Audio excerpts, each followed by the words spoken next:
Now we will start cutting them, guys.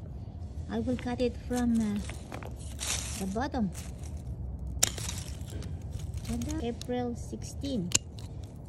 It's getting cold, so I need to start planting them. So this one, I only get a little skin and it's look like that, and we will plant it. And then I will cut it here because I make another one here. Let's check. Sali ka sa video ko, Candy. Ha? Candy. Ayan. Let's see. Kita naman. Ayan. Oh. Wow. Ayan, guys. You can see. Pwede na yan. So, I will cut it here.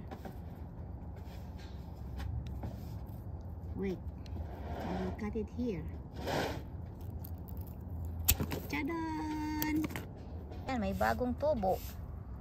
So, we will plant here and soil up to here. So, I cut some leaves. And look at this. I will just poke it there. Tusok-tusok lang. So I will make sure this new is not affected, just like that. As long as there's soil. See, yan. And I will use this because there's so many rats in here. I hate them all. Firm.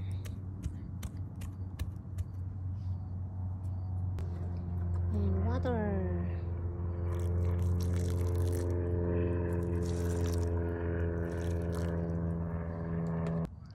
And here they are, guys. Let's see after next week. They're safe. This one also helps to warm the roses, you know, they need sun, so it will help.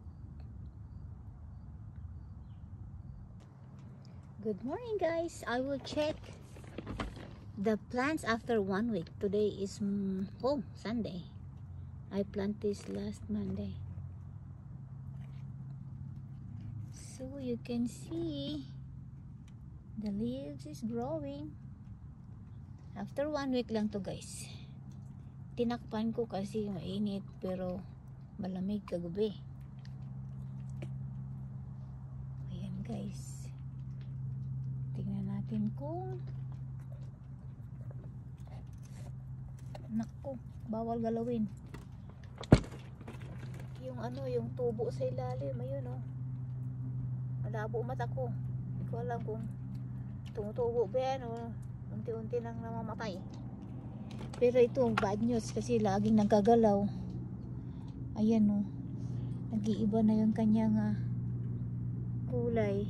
Naku, o baka taglamig, we'll see.